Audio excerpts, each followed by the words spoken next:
Hello everyone, I Pragya Pandey welcome you all to the YouTube channel of Rouse Academy for Competitive Exams, and this is our special series on daily news review. So without wasting any time, let's see what is in the news.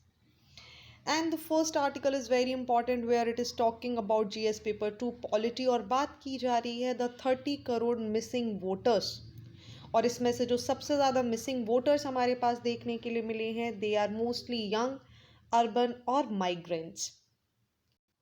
देखिए, अगर हम यहाँ पर बात करें so India की अगर आप ग्रोथ देखेंगे सो इंडिया ने 4 गुना ज़्यादा वोटर्स के नंबर यहाँ पर देखे थे 1962 से लेकर अगर हम बात करें और 2019 तक अगर हम इस पूरी कैटेगरी को लेकर चले सो 94.5 करोड़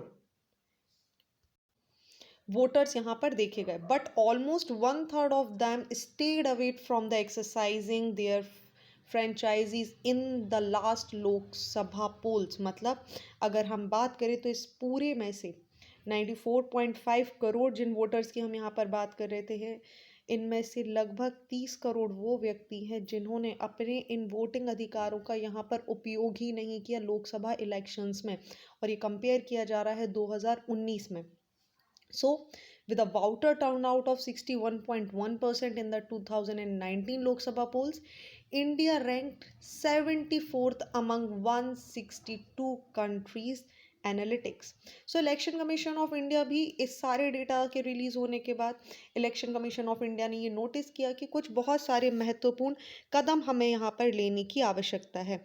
एंड फॉर दैट आपको पता है रिसेंटली इलेक्शन कमीशन ने डिसाइड किया था multi constituency remote electronic voting machine को यहाँ पर लेके आएंगे सो दैट ऐसे बहुत सारे लोग जो यंग लोग हैं जो अर्बन एरियाज़ में रहते हैं जो माइग्रेंट्स वर्कर हैं जिन्हें किसी भी वजह से एक काम से दूसरे काम के लिए कहीं जाना पड़ता है जो बूथ तक पहुँच ही नहीं पाते, इस को बढ़ाकर इस 67.1% के संख्या को बढ़ाकर इलेक्शन कमीशन ने डिसाइड किया कि इसे 75% तक लेकर जाना है। क्योंकि यही 3 लोग देखिए आप मैक्सिमम लोग माइग्रेट करते हैं अर्बन सिटीज़ में, लोगों के पास टाइम नहीं है, they are so much busy. और मैक्सिमम जो आपको यंग जनरेशन दिखेगी या माइग्रेंट लोग दिखेंगे वो आपको अर्बन एरिया में ही देखने को मिलेंगे जो अपने वोटिंग राइट्स का यहाँ पर इस्तेमाल नहीं करते। एंड 30 करोड़ जब हम यहाँ पर बात कर रहे हैं तो ये कोई बहुत छोटा मोटा अमाउंट नहीं है।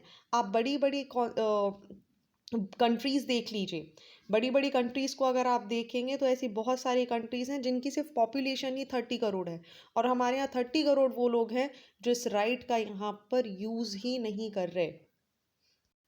सो basically if you'll see this chart here you will find out कि जितनी भी आप बड़ी बड़ी यहाँ पर कंट्रीज़ देख लेंगे आप देखेंगे इंडिया में 94 करोड़ लोग आपको यहाँ पर रजिस्टर दिखाई देंगे और इसके कंपैरिजन में आप देख सकते हैं यूएस, इंडोनेशिया, ब्राज़ील, रशिया, और आपको ग्राफ बहुत क्लियरली शो हो जाएगा। But what the concern of Indian government and election commission here is 30 crore people who are not even giving votes. So India का यहाँ पर जो proportion रह जाता है जब हम बात करें so you have to look into this chart now. Chart number 4 we are talking about here कि जो इंडिया का अगर हम यहाँ पर प्रपोर्शन की बात करें तो इट इज़ जस्ट 67.1%। लेकिन अब वहीं अगर हम काउंटर पार्ट कंट्रीज़ जैसे बांग्लादेश और ब्राज़ील की यहाँ पर बात करें तो जो वोटिंग पार्टिसिपेशन है वो इंडिया के मुकाबले आपको यहाँ ज़्यादा देखने मिलेगा, it is approximately 80%। So basically this is the concern कि क्या ये सिचुएशन अगर हो रही है, और इसी का रीज़न है जो हमारा इलेक्शन कमीशन है उन्होंने डिसाइड किया है कि ये जो टर्नआउट है हमारा 67.4% इसको हमें चेंज कर कर एटलीस्ट 75% तक के मार्क पर लेकर जाना है। So this is something which is very very important. आपसे मेंस के लिए सीधे क्वेश्चंस आ सकते हैं जहाँ पर पूछ लिया जाएगा कि आपसे मिसिंग वोटर्स के बारे में, और आप इस पूरे डेटा का यहाँ पर यूज़ करके अपने आंसर को बहुत अच्छा बना सकते हैं। चलिए आगे बढ़ते हैं अगले आर्टिकल की तरफ जहाँ पर बात की जा रही है science and technology GS paper 3 के लिए। देखिए it is one of the very very important information that is given here. चलिए तो यहाँ पर बात की जा रही है कार टी सेल थेरेपी की जो कि बहुत ही ज़्यादा एक नया स्टेप है in the treatment of cancer. एक पूरे तरीके से। आर्टिकल की डिटेल में जाने के पहले ये जानना ज़रूरी है कि व्हाट इज़ कैंसर। अगर हम बात करें तो कैंसर एक लार्ज ग्रुप है डिसीजेस का that can start in almost any organ और टिश्यू ऑफ द बॉडी। होता क्या है, जब एबनॉर्मल सेल ग्रोथ हमें देखने को मिल जाती है और ये सेल ग्रोथ अनकंट्रोलेबल हो जाती है and it goes beyond their usual boundary to invade the adjoining parts of the body and started spreading into other organs, होता क्या है, इट रिजल्टेड इनटू कैंसर। ठीक है, so there are so many there are different type of cancers, लेकिन हम बात कर लेते हैं वापस से आर्टिकल में क्या बोला गया है। अलॉन्ग विद दैट आप याद रखेंगे कि वर्ल्ड कैंसर डे ऑब्जर्व किया जाता है हर साल 4 फरवरी को। सो रिसेंटली अभी वर्ल्ड कैंसर डे यहाँ पर निकला है। चलिए बात कर लेते हैं आर्टिकल में किस बारे में बात की जा रही है। सो देखिए, बेसिकली जब हम कैंसर की बात करते हैं तो आज की डेट में there are 3 type of treatments जो हमें यूजुअली दिखाई देते हैं। सबसे पहले हो जाता है सर्जरी। बेसिकली सर्जरी में क्या किया जाता है, जो कैंसर है, जो सेल्स वहाँ पर बन गए हैं, जो एबनॉर्मल ग्रोथ है, टिश्यूज है, इनको रिमूव किया जाए। Second comes is the radiotherapy. यहाँ पर क्या होता है, आयोनाइज्ड रेडिएशंस को यहाँ पे डिलीवर किया जाता है टू जो भी ट्यूमर यहाँ पर बना है उसको हटाने के लिए। And third one is the systematic therapy. Systemic therapy की अगर हम यहाँ पर बात करें तो ये एडमिनिस्टर करती है उन सारी मेडिसिन को, उन सारे ट्रीटमेंट्स को जो एक्ट कर सकती हैं ऑन द ट्यूमर। अब अगर हम बात करें सर्जरी और रेडियोथेरेपी की, तो they have refined significantly over the time, whereas advanced in systemic therapy have been unparalleled. So एक नया डेवलपमेंट हमें इस फ्रंट पर देखने मिलेगा जिसको क्या बोला जा रहा है, कार टी सेल थेरेपी, जो कि एक बहुत बड़ी बूंद की तरह इस पूरे सिचुएशन में आपको देखने के लिए मिलेगा। देखिए, आपको पता है जब किसी व्यक्ति को कैंसर हो जाता है तो they suffer with a lot of thing. Surgery में इम्यूनिटी ऑलरेडी की लूज़ हो चुकी होती है, सर्जरी में कई बार हमें रिस्क देखने मिलते हैं। सेम गोज़ विद रेडियोथेरेपी, जिसकी वजह से ज़रूरी नहीं है किस तरीके के रिस्पॉन्ड हमें देखने के लिए मिल जाए। तो बात कर लेते हैं यहाँ जिस सिस्टमिक थेरेपी की यहाँ पर बात की जा रही है। सो बेसिकली सिस्टमिक थेरेपी में भी आपको 2 चीज़ें देखने मिलेंगी। First is chemotherapy. ये बेसिकली जो कैंसर के सेल होते हैं, ठीक है, जिनकी एक रैपिड ग्रोथ हो जाती है, अनरेगुलेटेड ग्रोथ हो जाती है और इनका एक पुअर हीलिंग मैकेनिज्म हो जाता है, यहाँ पे कीमोथेरेपेटिक ड्रग्स की मदद से क्या किया जाता है, ये जो इन इसमें ट्रीटमेंट किया जाता है। लेकिन जब हम इनके ट्रीटमेंट की यहाँ पर बात कर रहे हैं तो you should also keep one thing in your mind कि यहाँ पर सिग्निफिकेंट साइड इफ़ेक्ट्स भी देखने के लिए मिल सकते हैं कीमोथेरेपी की वजह से, जिसकी वजह से जो बहुत सारे सेल्स होते हैं आपकी बॉडी में उनके डिस्ट्रॉय होने की भी चांसेस हो जाते हैं। दूसरा आ जाता है इम्यूनोथेरेपी। एक नेक्स्ट स्टेज में ये इवॉल्व होकर आती है और ये टारगेट करती है उन सारे एजेंट्स को जिसकी वजह से क्या होता है, किसी भी व्यक्ति के शरीर में इम्यूनिटी यहाँ पर वीक हो जाती है और कैंसर को ट्रीटमेंट यहाँ पर प्रोवाइड किया जाता है। So what happened here the drugs bind to specific target on the cancer और on the immune cells that help the tumour grow और स्प्रेड। सो इस मेथड से क्या हो जाता है, कई बार हमें साइड इफेक्ट देखने के लिए मिल जाते हैं। सो इन सब की वजह से एक नया टाइप का ट्रीटमेंट हमारे सामने आ रहा है जो इन सारे साइड इफ़ेक्ट्स और इन सारे टारगेट्स की जगह अगर हम बात करें, which is the chimeric antigen receptor, that is CAR T cell therapy. चलिए इसकी डिटेल में जाने के पहले आप इस इमेज को देख लीजिए, जिसकी वजह से आपको बहुत आसानी से समझ में आ जाएगा कि आखिर हम यहाँ पर बात क्या कर रहे हैं। सो कार टी थेरेपी में देखिए होता क्या है, यहाँ पर पेशेंट की जो खुद की इम्यून सेल्स होते हैं जो जेनेटिकली इंजीनियर्ड लेबोरेटरी में भेजे जाते हैं टू फाइट द कैंसर। तो चलिए समझ लेते हैं होता क्या है। ये जो कार टी सेल्स होते हैं इनको यहाँ पर क्या किया जाता है, एक जो ऑलरेडी व्यक्ति है इससे यहाँ से इसके ब्लड से टी सेल्स को यहाँ पर निकाला जाता है। अब इन टी सेल्स को क्या किया जाता है, इनको लैब में भेजा जाता है और यहाँ पर इनको मॉडिफाई किया जाता है, साइमेरिक एंटीजन रिसेप्टर यहाँ पर तैयार किया जाता है और इसकी वजह से जो ये टी सेल्स यहाँ पर ख़त्म होते हुए दिखाई दे रहे थे उनको एक नया जन्म हमें उनका देखने के लिए मिलता है। और इस पूरी प्रोसेस की मदद से यहाँ पर multiple millions of car T cells generate कर लिए जाते हैं, रिजल्टेड इनटू ये जो कार टी सेल्स यहाँ पर जनरेट किए गए हैं, इन्हें जिस व्यक्ति से लिया गया था, देखिए ये उसी की बॉडी के पार्ट्स हैं, उसी की बॉडी के ब्लड से इन्हें यहाँ पर बनाया गया है।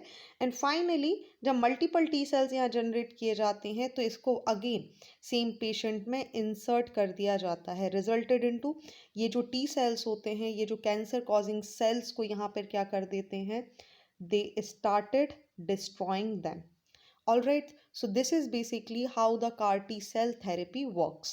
So इसी वजह से जब हम बात करते हैं तो इनको कई बार लिविंग ड्रग्स भी बोल दिया जाता है। देखिए, इस पूरे मॉडिफिकेशन सेल का एक फ़ायदा क्या देखने मिल जाता है, जिस व्यक्ति के ये सेल्स होते हैं, इन सेल्स को उसी व्यक्ति में जब इंसर्ट किया जाता है तो ये डायरेक्टली और बहुत अच्छे तरीके से एक्टिवेट हो जाते हैं, पेशेंट के इम्यून सिस्टम से ऑलरेडी अवेयर होते हैं और कैंसर से यहाँ लड़ाई करने में बहुत ज़्यादा हेल्प भी प्रोवाइड करते हैं। ठीक है, अब देखिए बात क्या आ जाती है, जब कार टी सेल थेरेपी की यहाँ पर बात की जाती है, सो बेसिकली ये दो तरीके की कंडीशन में हमें सबसे ज़्यादा यूज़ होती हुई दिखाई देती है।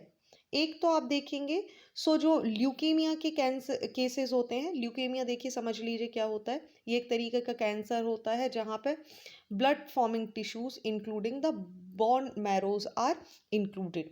यहाँ पर होता क्या है, वाइट सेल्स जो आपके होते हैं, वाइट ब्लड सेल्स, वो यहाँ पर प्रोड्यूस होने लगते हैं। और दूसरा टाइप का जो कैंसर है दैट इज लिम्फोमा।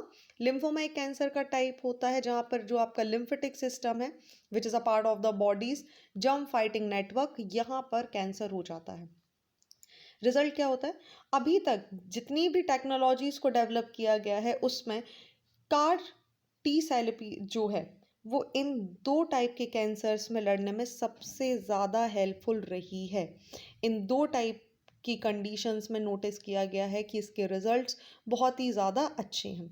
साथ ही आपको याद भी होगा कि अगर हम इंडिया की बात करें तो recently the researchers have said that India's first indigenously developed chimeric antigen receptor which is the CAR cell T therapy कुछ स्पेसिफिक टाइप के कैंसर्स पे पेशेंट्स पे हमने नोटिस किया है कि इन्होंने बहुत अच्छा काम किया है। सो इंडिया के लिहाज से अगर हम बात करें तो ये बहुत ही ज़्यादा इम्पॉर्टेंट हो जाता है। So if will talk about this, तो देखिए इंडिया के कॉन्टेक्स्ट में हमें इसे समझना होगा कि हो क्या सकता है। सो बेसिकली इंडिया में जो 40 से 50 हज़ार पेशेंट्स होते हैं वो हर साल कैंसर से डायग्नोस होते हैं। इस केस में अगर हम बात करें तो जो कार टी सेल थेरेपी है वो बहुत ही ज़्यादा इम्पॉर्टेंट हो जाएगी। इंडिया में अगर देखा जाए तो दो स्टार्टअप हैं, first are immuno ACT along with the Immunule Therapeutic are two startups. Those are currently working to make the CAR T cell therapy available in India. What will happen? ये low cost therapy यहाँ पर बनकर आ जाएगी, low cost therapy बनकर आ जाएगी, resulted into maximum लोग इससे क्या हो पाएंगे, यहाँ से इसका ट्रीटमेंट ले पाएंगे। बट ये सारी चीज़ें तभी संभव हैं जब गवर्नमेंट का यहाँ इंटरवेंशन हमें देखने के लिए मिलेगा और गवर्नमेंट इसको यहाँ प्रमोट करे। चलिए आगे बढ़ते हैं अगले आर्टिकल की तरफ। देखिए बहुत अच्छा आर्टिकल आया है जहाँ पर बात की जा रही है neglecting the health sector and it's consequences. देखिए अगेन अगर आप बजट को देखते हैं किसी भी कॉन्टेक्स्ट में, जब आप बजट को देखते हैं तो आप पाएंगे कि इसमें कुछ खास इन्फॉर्मेशन नहीं है, जस्ट डेटास को यहाँ पर दिया जा रहा है, कुछ इन्फॉर्मेशन दे दी जाती है, कुछ इन्फॉर्मेशन नहीं दी जाती है। ठीक है, लेकिन अगर आप इसे ध्यान से समझने की कोशिश करेंगे तो this will show the exactly what कि गवर्नमेंट का जो मेन एम्फोसिस है, गवर्नमेंट का जो मेन कंसर्न है वो किस डायरेक्शन में ज़्यादा है। सो बेसिकली यहाँ जो राइटर हैं वो अपना कंसर्न शो कर रही हैं कि जो इस तरीके का बजट आया है, जो इस बार का जो बजट आया है, यहाँ पे एक बहुत ही ज़्यादा स्टेगनेंट एलोकेशंस देखने मिले हमें यूनियन बजट में in the sector of health education and nutrition, and that is not good. क्योंकि जब हम वेलफेयर स्टेट की बात करते हैं तो without the health education and nutrition, how you are supposed to make your welfare state. So what writer is saying here कि जब हम सारे सिटीजन्स की यहाँ पर बात करते हैं तो बेसिक पब्लिक नीड्स जो होती हैं, जब आप बात कर रहे हैं हेल्थ की बात कर रहे हैं, एजुकेशन की बात कर रहे हैं, न्यूट्रिशन की बात कर रहे हैं, तो इस पर बहुत ही कम फोकस यहाँ पर किया गया है। सो एक बहुत ही अच्छा इन्होंने बात बोली है, कंपैरेटिव स्टडी हमारे सामने दी है वर्ल्ड वॉर 2 और यूके की। उन्होंने बताया कि वर्ल्ड वॉर 2 जैसी ही सिचुएशन आई थी, वर्ल्ड वॉर 2 के बाद यूके ने एक बहुत ही डिवास्टेटिंग सिचुएशन देखी। तो इन्होंने क्या कर दिया, नेशनल हेल्थ सर्विस को लॉन्च किया गया। क्यों? क्योंकि इनको पता था कि सोसाइटी को रिवाइव करने की यहाँ पर ज़रूरत है। लेकिन जैसे ही हम देखें तो ग्रेजुअली आपको डिसीजेस बात की जाए, न्यूट्रिशन की बात की जाए, बेसिक होम्स की बात की जाए, शेल्टर की बात की जाए, फूड की बात की जाए, तो ये बेसिक नेसेसिटी है। एंड विदाउट दैट अगर इंडिया यहाँ पर किसी भी तरीके का विजन रखने की कोशिश कर रहा है, सो उसे सबसे पहले इन 3 सेक्टर को प्रायोरिटी देनी होगी, because these are the basic sector when we talk about nutrition, health, employment, education, environmental sanitation, hygiene, rather than giving priority to whom? To the airport, highways, and speed train, etc. So this what the writer is saying here. Also इसके अलावा इन्होंने यहाँ पर government की कुछ जो initiatives हैं, कुछ जो स्कीम्स हैं, उनके बारे में भी यहाँ पर बात की है। सो ये बात कर रही हैं, जब हम बात कर रहे हैं PMGKY की, विच इज़ प्रधानमंत्री गरीब कल्याण अन्न योजना, तो यहाँ पर प्रोवाइड किया जा रहा है food grains to 80 crore poor people, which is a good initiative, क्योंकि आप यहाँ पर फूड और न्यूट्रिशन पे भी ध्यान दे रहे हैं। साथ ही यहाँ पर बात की जा रही है प्रधानमंत्री आवास योजना और स्वच्छ भारत योजना की, जो एक और सेक्टर जिसकी हम बात कर रहे हैं, एनवायरमेंटल सैनिटाइजेशन, और लोगों को होम या शेल्टर प्रोवाइड करने की यहाँ पर बात की जा रही है। क्लीन वाटर की बात की जा रही है, जल जीवन मिशन के तहत टॉयलेट्स को बनाने की बात की जा रही है, जो एक और बहुत अच्छा कदम है गवर्नमेंट का इस तरफ। हालांकि मनरेगा के थ्रू एम्प्लॉयमेंट प्रोवाइड किया जा रहा है, मनरेगा में जो बजट है वो भी इस बार कम सैंक्शन हुआ है। Apart from that still the writer is emphasising these schemes. Also ये यहाँ पर बात कर रही है प्रधानमंत्री कौशल विकास योजना के बारे में, कि देखिए आप होम दे रहे हैं, आप शेल्टर दे रहे हैं, आप फूड ग्रेन्स भी यहाँ पर प्रोवाइड कर रहे हैं, along with that you are also providing the skill development opportunity to the youth and the other people as well, so that what will happen, जब आपने होम प्रोवाइड कर दिया, आपने शेल्टर यहाँ पर प्रोवाइड कर दिया, आप बेसिक स्किल्स यहाँ पर प्रोवाइड कर देंगे, सो होगा क्या, इन सारी चीज़ों के बाद आपका जो विजन है, इंडिया का जो विजन है एक स्ट्रॉन्ग होल्ड लेने का, वही हमें दिखाई देगा। So along with that again she is criticising कि जो हेल्थ सेक्टर है इस पे अभी भी हमारा बहुत ज़्यादा फोकस देने की ज़रूरत है। एक इनइक्वालिटी हमें यहाँ पर देखने के लिए मिल जाती है, because no country can go as far as they are imagining if they are avoiding these basic issues. So what she is saying here कि अगर आप एक बहुत बड़ी इलिटरेट जनसंख्या, अनहेल्दी जनसंख्या, ठीक है, और माल न्यूट्रिशन पॉपुलेशन को लेकर आगे बढ़ने के बारे में सोच रहे हैं, तो कोई भी कंट्री इस तरीके से सरवाइव नहीं कर सकती। So what India should be focused on, हमें एक एक्सपांडेड यूनिवर्सल एक्सेस देना होगा, हाई क्वालिटी एजुकेशन प्रोवाइड करनी होगी, हेल्थ केयर सेक्टर पे काम करने की आवश्यकता है, न्यूट्रिशन प्रोवाइड करने की आवश्यकता है, और यहाँ से फूड ग्रेन हमें देने की ज़रूरत नहीं है, बट प्रोटीन और जो अदर हेल्दी सप्लीमेंट होते हैं, जो कि basically they are unaffordable, people can not afford it. So it's not just कि आपने ग्रेन्स दे दिए, लोगों ने खाना खा लिया। पॉइंट इज हियर, क्या ये जो ग्रेन हम दे रहे हैं, क्या ये डेली प्रोटीन रिक्वायरमेंट को कंप्लीट कर रहा है? क्या ये ऐसे सप्लीमेंट्स आप प्रोवाइड कर रहे हैं जो कि एक्चुअली लोगों की आवश्यकता है, जो कि अनअफोर्डेबल है? So rather than putting a lot of budget into roads and bridge and any other thing, we must focus on these sectors. In fact, for making people understand this, writer is also giving few example. इन्होंने बताया कि कैसे बहुत सारी countries जो developing से developed nation बन गई just by providing, just by investing good amount in education, health and nutrition. और इसका सबसे अच्छा example इन्होंने दिया है स्कैंडिनेवियन कंट्रीज़। जैसे हम बात कर लेते हैं नॉर्वे के बारे में, ये एग्जांपल दे रही है कि जो एक बहुत बड़ा अमाउंट है वो हेल्थ, एजुकेशन और न्यूट्रिशन सेक्टर में यहाँ पर प्रोवाइड किया जाता है, बहुत बड़ा बजट यहाँ पर दिया जाता है, जिसकी वजह से आप देखिए, कोई भी ग्राफ देख लीजिए, कोई भी इंडेक्स उठा के देख लीजिए, हमेशा आपको स्कैंडिनेवियन कंट्रीज़ यहाँ पर सक्सेस होती हुई ही दिखाई देंगी, whether we are talking about health, whether we are talking about education or nutrition. So what the writer is saying, conclusion की तरफ अगर हम बढ़े तो राइटर का बोलना यही है, अगर इंडिया आगे बढ़ना चाह रहा है तो उसको इन सेक्टर्स में इन्वॉल्वमेंट दिखाना होगा। बट यहीं पर एक क्रिटिसिज्म भी हमें देखने मिल रहा है कि जो एलोकेशंस दिए गए हैं एजुकेशन और न्यूट्रिशंस सेक्टर्स को, दे आर वेरी मच सेगनेंट। कोई खास इम्प्रूवमेंट हमें यहाँ नहीं देखने मिली है। इनफैक्ट एक स्टडी ने ये भी बताया है कि 200 million Indian slid into poverty due to कोविड-19, और आपको पता है कितने सारे लोगों की यहाँ पर जॉब गई थी। तो 230 मिलियन इंडियंस एक बहुत बड़ा नंबर आपके सामने है, and it is something that everyone should be very much concerned about कि 230 मिलियन लोग स्लिप कर गए हैं पॉवर्टी की लाइन पर ड्यू टू कोविड-19।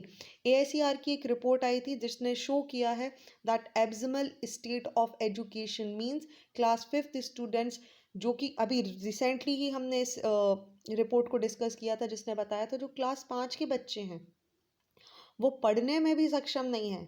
ठीक है, क्लास किस चीज़ को पढ़ने में, क्लास 2 की टेक्स्ट बुक्स को पढ़ने में they are not even capable enough. तो क्लास 5 के बच्चे क्लास 2 की किताबें नहीं पढ़ पा रहे हैं, तो which kind of education sector we are even talking about. ऐसे ही NHSF की डेटा ने शो किया था कि बहुत सारे चिल्ड्रन में those age below 5 years 30.5% were stunted and 32 were under weight.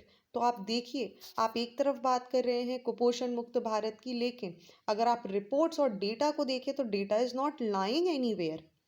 AICR की रिपोर्ट बता रही है कि बच्चे एजुकेशन सेक्टर में क्या हो रहे हैं, प्रमोट तो कर दिए जा रहे हैं but they are not even eligible enough to read the class 2 text books. एक रिपोर्ट आपको बता रही है कि जितने भी बच्चे रजिस्टर्ड हैं उसमें से बिलो 5 ईयर्स अगर आप जाएं तो 35.5% चिल्ड्रंस आर स्टंट, वहीं 32.1% आर अंडर वेट। सो आप कैसे एक विजन लेके चल रहे हैं एक बहुत अच्छी कंट्री के बारे में। वहीं बजट की अगर हम बात करें तो mid day meal has been reduced by 9%।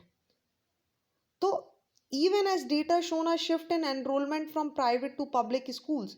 आप देखिए, एक ASR की रिपोर्ट हमने डिस्कस करी थी जहां पर हमें क्या पता चला था कि जो शिफ्ट है बच्चों का 9%, जो बच्चों का शिफ्ट है वो आपको कहाँ देखने मिला, प्राइवेट स्कूल की जगह पे लोग ज़्यादातर पब्लिक स्कूल की तरफ जा रहे हैं। और ये पब्लिक स्कूल की तरफ जाने का मतलब क्या, the more the student, the more the number of the student, the more the amount you will be needing for the mid day meal. But इसके अगेंस्ट भी अगर आप जाओ तो देखिए, इस रजिस्ट्रेशन इतने ज़्यादा होने के बाद उल्टा 9% का डिडक्शन कर लिया गया मिड डे मील में से। तो how you gonna provide nutrition meal here. फिर एक और क्रिटिसिज्म यहाँ पर इन्होंने दिया पब्लिक हेल्थ एनवायरनमेंट को लेकर। बताया जा रहा है जब हम इंडिया के कॉन्टेक्स्ट में बात करते हैं तो ठीक है, एक तरफ तो आप बोल रहे हैं कि हम क्या कर रहे हैं, सफाई की तरफ ध्यान दे रहे हैं लोग, लेकिन दूसरी तरफ जो नॉन कम्युनिकेबल डिसीज़ हैं वो लगातार बढ़ती जा रही हैं।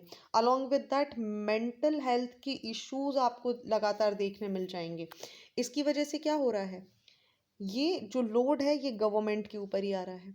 सो rather then taking this load, what India should do, कि जहां इंडिया लैग कर रहा है एक एडिकेट ह्यूमन रिसोर्स में, इंफ्रास्ट्रक्चर में, अफोर्डेबल डायग्नोस और ट्रीटमेंट प्रोवाइड करवाने में, हमें वो करना चाहिए। जो भी ऐसे मादक पदार्थ हैं जिसकी वजह से ज़्यादातर जो बर्डन है जो गवर्नमेंट के ऊपर आ रहा है उसको उसके ऊपर टैक्स यहाँ पर बढ़ाने की ज़रूरत है, जिससे क्या होगा, गवर्नमेंट के ऊपर बर्डन नहीं देखने के लिए मिलेगा। क्योंकि अगर हम बात करें तो कोविड-19 के बाद एज पर द राइटर, कोविड-19 ने 3 फोकस एरिया हमारे सामने ला के खड़े कर दिए हैं। पहला क्या, पहले फोकस एरिया की बात करें तो फाइनेंशियल रिस्क प्रोटेक्शन लैक है हमारे यहाँ। कंपनीज ने निकाल दिया, लोगों के पास सडनली पैसे नहीं है, अचानक से क्या हो गया, लोग पुअर्टी की तरफ धकेल दिए गए।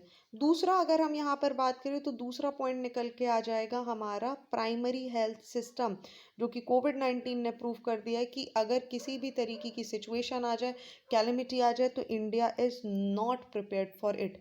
सो we must put a lot of investment into health sector as well. इसके अलावा एक तीसरा मुद्दा भी यहाँ पर निकल कर आया, that is well इक्विटेड district hospitals. आप देखिए, आधे से ज़्यादा लोगों की मृत्यु सिर्फ इसीलिए हुई थी क्योंकि डिस्ट्रिक्ट हॉस्पिटल में इक्विपमेंट्स की कमी थी। They do not have sufficient equipments, oxygen की कमी हो गई थी, इक्विपमेंट्स नहीं थे, ट्रांसपोर्टेशन की प्रॉब्लम हुई, जिसकी वजह से लोगों में क्या हुआ, डेथ नंबर यहाँ पर बढ़ गए। सो अगर हम कंक्लूजन की तरफ आगे बढ़ें तो these are the few sectors, health, education and infrastructure की को छोड़ दिया जाए, हेल्थ की बात की जाए, एजुकेशन की बात की जाए, एनवायरनमेंट की बात की जाए, सैनिटेशन की बात की जाए, न्यूट्रिशन की बात की जाए, so these are the primary focus, जिसमें अगर आप देखेंगे तो एक तरफ तो फूड ग्रेन्स और सब बांटा जा रहा है, लेकिन दूसरी तरफ मिड डे मील जैसी इंपॉर्टेंट स्कीम से 9% का डिडक्शन कर लिया गया है। आई होप ये आर्टिकल आपको बहुत अच्छे से क्लियर हो गया होगा। चलिए आगे बढ़ते हैं, लेकिन अगर आपने अब तक हमारे चैनल को लाइक नहीं किया है, so do like our channel and subscribe it to never miss any updates. Also if you want to give wings to your preparation, do visit Rau's academy for competitive exams. चलिए आगे बढ़ते हैं अगले article की तरफ, which is important for GS paper 2 international relation. देखिए context समझ लेते क्या है। अभी हमारे जो एक्सटर्नल अफेयर्स मिनिस्टर हैं doctor S Jaishankar hosted a Canadian foreign minister for bilateral talk in new Delhi. India Canada relationships की अगर हम बात करें तो बहुत सारे अप्स एंड डाउन्स आपको देखने के लिए मिल जाएंगे इन ओवर द डिकेड्स, बट जो अपकमिंग G20 समिट यहाँ पर हो रही है वो शायद ये जो रिलेशन है इंडिया और कनाडा का जो अप एंड डाउन होता दिखाई देता है हमें किसी ना किसी रीज़न से, उसके कुछ अच्छे रिजल्ट हमें यहाँ पर देखने को मिल सकते हैं। अगर हम इंडिया और कनाडा के रिलेशनशिप के इतिहास में जाए तो कनाडा और India have long standing bilateral relationship जो कि बिल्ड हैं शेयर ट्रेडिशन, डेमोक्रेसी पे, प्लूरलिज्म पे, स्ट्रॉन्ग इंटरपर्सनल कनेक्शंस पे। वहीं अगर हम देखें तो कनाडा में लगभग आप देखें तो Canada is home to one of the largest community of Indian origin with approximately 4% of Canadian being of Indian heritage. तो इसमें आप देखें तो 1.4 मिलियन लोगों की अगर आप बात करें तो यहाँ पर आपको इंडियंस ही दिखाई देंगे। नॉट अलोन दैट, बहुत सारे गवर्नमेंट पोस्ट पर, हायर सिस्टम्स पर भी आपको कौन देखने मिलेंगे, इंडियंस ही देखने मिलेंगे। बहुत सारी डिप्लोमेटिक पोस्ट पे आप देखेंगे तो आपको सिख कम्युनिटी के लोग सबसे ज़्यादा यहाँ पर देखने के लिए मिलेंगे। सो विच अगेन शोज कि इंडिया और कनाडा का एक बहुत अच्छा रिलेशनशिप है। वहीं अगर हम बात करें सो कनाडा और इंडिया के जो रिलेशनशिप हैं ये फाइनेंशियली भी बहुत ज़्यादा स्ट्रॉन्ग हो जाते हैं, क्योंकि समय समय पर दोनों कंट्री एक दूसरे को एड्स भी यहाँ पर प्रोवाइड करती रहती हैं। जिसका सबसे अच्छा एग्जांपल अगर हम देखें सो इन 1951, और जहाँ पर दोनों कंट्रीज़ ने एक दूसरे को क्या करी थी, technical assistance as well as ऐसी कंडीशंस में एड्स भी प्रोवाइड किए थे। Also you should remember that Canada, India की अगर हम बात करें so Canada was the first countries, one of the first countries in 1950s which established a nuclear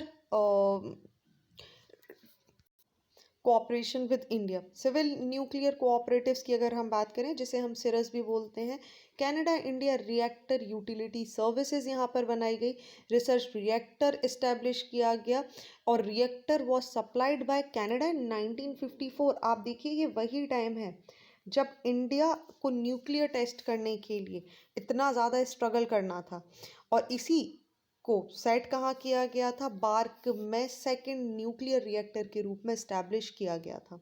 ठीक है, सिरस की अगर हम बात करें तो इसकी इंपॉर्टेंस यहाँ पर हो जाती है कि इसने इंडिया के बहुत सारे इनिशियल वेपन्स जो हैं, ग्रेट प्लूटोनियम स्टॉक पाइल, वो इंडिया को यहाँ पर प्रोवाइड किए हैं।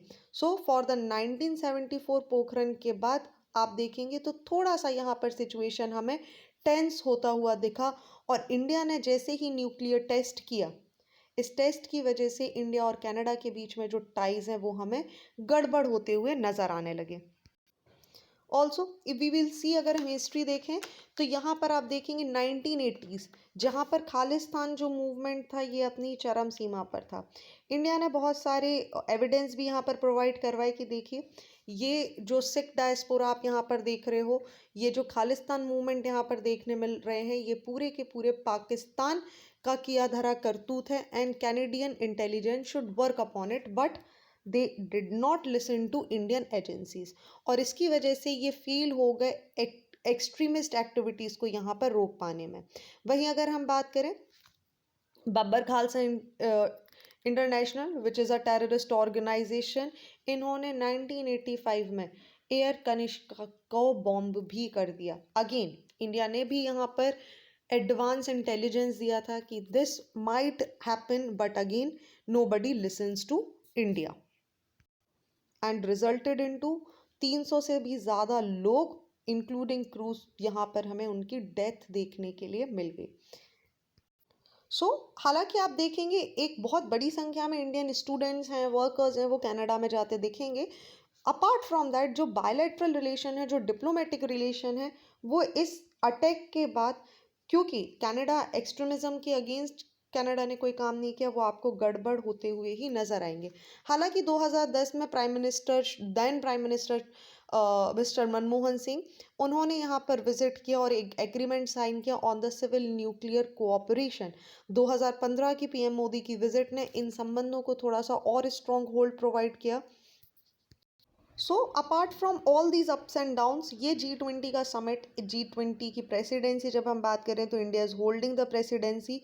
यहाँ पर इस पूरे मुद्दे को इस तरीके से देखा जा रहा है कि इंडिया और कनाडा की जो रिलेशनशिप है इसमें कुछ सुधार होता हुआ हमें नज़र आएगा।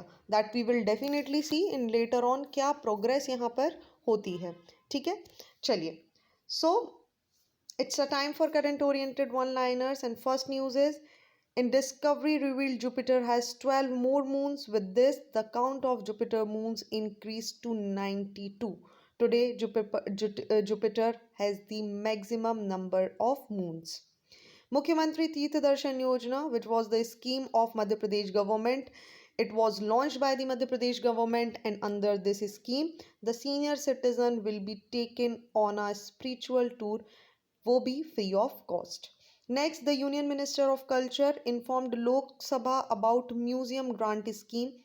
Ministry of Culture provides financial assistance for digitalization of museum collection under digitalization of museum component of Museum Grant Scheme. Next, the Yuva Sangam registration portal was recently launched at Indira Gandhi National Center for the Arts, New Delhi. Yuva Sangam portal is an initiative of a Prime Minister of India, and the main of this portal is to build close ties between the youth of Northeast region and the rest of India under the spirit of Ek Bharat Shresht Bharat. Next, Vishwa Bharati University will soon get the heritage tag from UNESCO to take the distinction of the world's first living heritage university. Vishwa Bharati University is one of the India's major central government funded autonomous university located in Shanti Niketan, West Bengal, and you must all be aware about the fact कि इस university को establish किया गया था 1921 में by the great Nobel Prize laureate Rabindranath Tagore. It's the time for quiz, and first question is, consider the following statement with respect to NASA ISRO synthetic aperture radar, which is NISAR. Options आपकी screen पर हैं.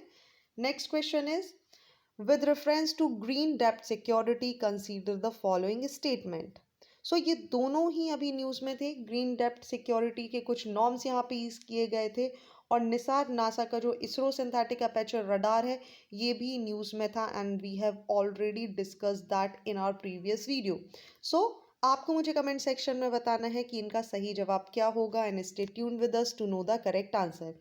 आज के लिए बस इतना ही। Join our batches for UPSC MPPSC civil services examination. Thank you for watching this video. Do not forget to hit like button, comment your valuable feedback, and also press the subscribe button to never miss any updates. Please follow us on Instagram and Facebook. Links are given below in the description box. Thank you and see you tomorrow.